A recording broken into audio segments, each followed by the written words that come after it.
A little bird was flying south for the winter.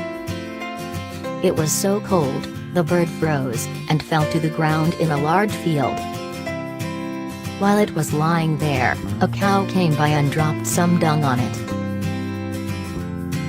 As the frozen bird lay there in the cow dung, it began to realize how warm it was. The dung was actually thawing him out. He lay there, all warm and happy, and soon began to sing for joy.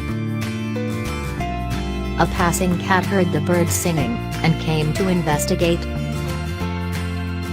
Following the sound, the cat discovered the bird under the pile of cow dung, and promptly dug him out and ate him. Moral of the story: not everyone who drops shit on you is your enemy. Not everyone who gets you out of shit is your friend. And when you're in deep shit, keep your mouth shut.